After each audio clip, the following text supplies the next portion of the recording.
Hello and welcome to the France 24 interview. I'm Mairead Dundas. Now, my guest today has just taken over one of the UN's most challenging jobs, a portfolio that ranges from protecting elephants to green finance to climate change. A veteran Norwegian politician, Erik Solheim, went on to manage development at the OECD here in Paris before taking on his latest role as head of the United Nations Environment Programme. Erik Solheim, you're very welcome to the programme. Thank you so much. Now, I'd like to look back before we go forward, specifically to your experience mediating the Sri Lankan peace process in the early 2000s as part of your role with the Norwegian government. Are there any lessons that you took from that experience that you can apply in your new role? That's obviously the most challenging job I've ever had, where people were dying every day and huge number of close friends in the government and with the Tamil Tigers at the end died. And at the end, it was not successful, but we learned a lot. We learned the value of compromise. You cannot get 100%. If you can settle for 60% of what you want, you can make peace. If you go for 100, you will always be in conflict. And we learned that you need to understand that God gave us 2 ears and 1 mouth. That's because you need to listen more than you speak, and listening to people, trying to understand why they do what they do, and then try to find a compromise. It was a very, very important learning experience for me, and I'm shameful that at the end we failed, so that tens of thousands of people perished, which could have been alive today. So compromising and listening. You've said that among your top priorities in your new role is to change the conversation. What's wrong with the current one? Basically everything. We in the United Nations tend to speak a language which people out there do not understand. It do not really connect to them. People need to understand that environmental issues are absolutely core for jobs. We cannot create jobs in the old-fashioned way. We need to create all the new green jobs. It's about pollution, which is not out there in the cyberspace long into the future, but here and now. Pollution is maybe the biggest killer on the planet at the moment. 1/3 of all strokes, according to medical experts, come from pollution.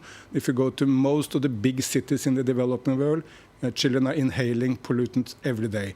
And we need to bring this message. This is very close to you. It's here and now.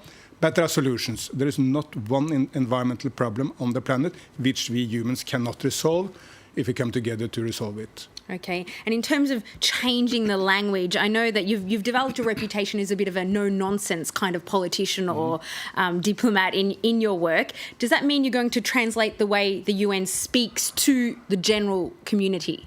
Well, I can at least speak my way to people, and I can have influence on the people in the United Nations environment, that we speak the language of the people, speak to people's heart, not just to people's brain, and that we are not using all these acronyms which people out there do not understand. I mean, I just got a handbook for top leaders of the United Nations, and it started astonishing with 5 pages of acronyms, which I'm expected to understand to be able to read the text. And if you don't understand it, there's very few chance that other people will understand as well. I think we should speak a language which my mother can understand. She's 92, she's intelligent, she's following the news, and if she cannot understand it back home in Norway, for sure the people in Santiago, Chile, or in Kathmandu, Nepal will not understand either.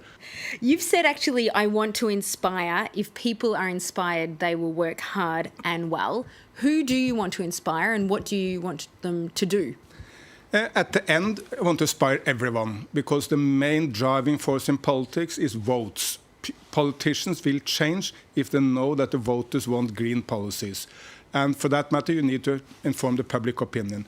Companies are changing if they know that their consumers will buy the green products rather than the old-fashioned brown ones. So the public opinion matters enormously, both for politics and for business. So for that reason, we need to speak to everyone. But of course, my role is also to meet up with global leaders. Nearly all global leaders understand that environmental issues are important. They want to act, but quite often they may not really know how to do it. And here we can provide the best expertise. If something is working in China, well, maybe it will work in Africa as well. In the United States and Europe, we have basically completely decoupled economic growth from pollutants. I mean, we have less on nearly all pollutants destroying the life of our children or ourselves than we had in the past, while economic growth.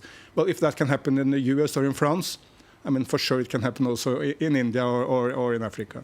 But what is the problem with inspiration? Why is it hard to inspire people? Is that the problem seems so overwhelming or that they seem so far away? What's the real problem? I think one problem is that we are just describing the problems. I mean, some environmentalists speak as we are on the verge of the abyss, and next day we will go down to hell, and that everything is bad on the planet. To the contrary, we are living at the most successful moment in human history. There's less chance of any human being killed in violence than at any other point in human history. And on development, we have fantastic successes.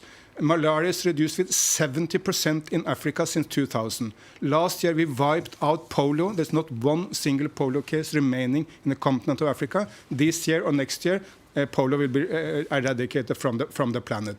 So building on these success stories on development and environment, we can do more. And people are inspired not by describing the problems, but by seeing solutions. Barack Obama invented a great slogan, yes we can. Nike has invented the slogan, just do it. That's what inspires people.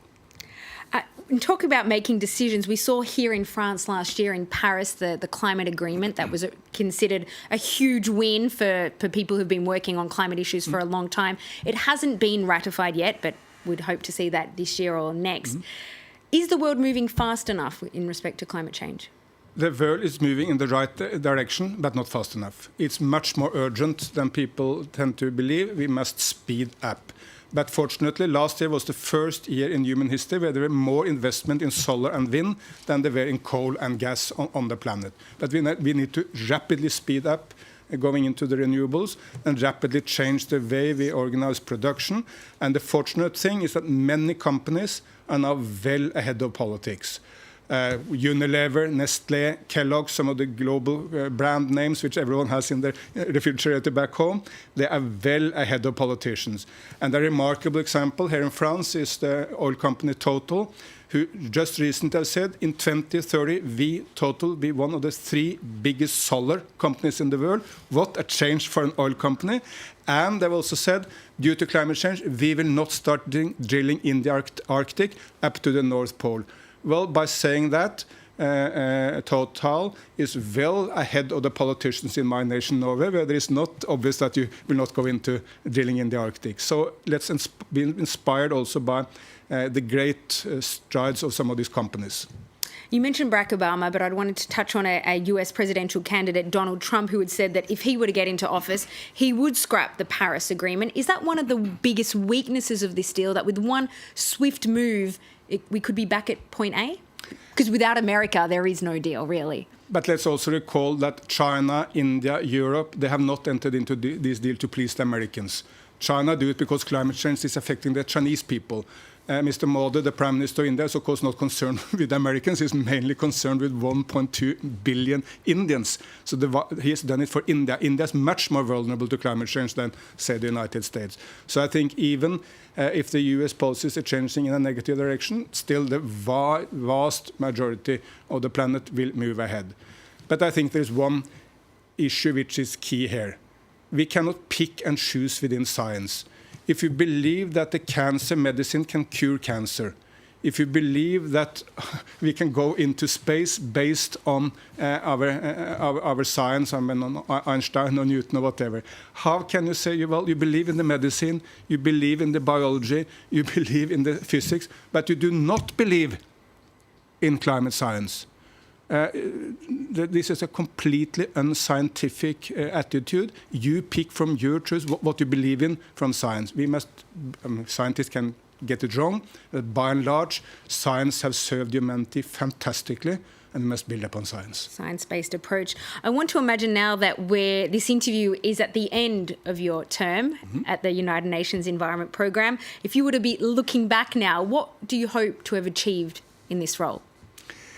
I would hope to have been a key kind of accelerator for the shift in the private sector, that business is much more rapidly investing in all the new technologies, because without technological change, we cannot achieve what we want. I would hope that we have made huge changes in the environmental problems which are affecting people most directly, like water pollution and air pollution. And if we can do that, millions of lives at the end will be spared. We have, over the last few years, saved millions of lives on the planet in defeating the transmittable diseases like malaria or polio or smallpox or whatever. Let's do the same with the health effect of pollutants, and then many more millions of children will be alive in the future. That would be an enormous achievement if we can move in that direction. You touch on the private sector. That's really going to be the key moving forward. Yes, because that's where the big money is. And at the end of the day, there is no lack of money in the world. There is abundance of money. The big investors, the banks, the insurance companies, they have all the money. But and there are any number of good ideas out there, good projects and programs, green ideas out there. But to connect this so that all these good green programs become investable, that's a big challenge. But at the end of the day, politicians must frame the market, give inspiration, lead.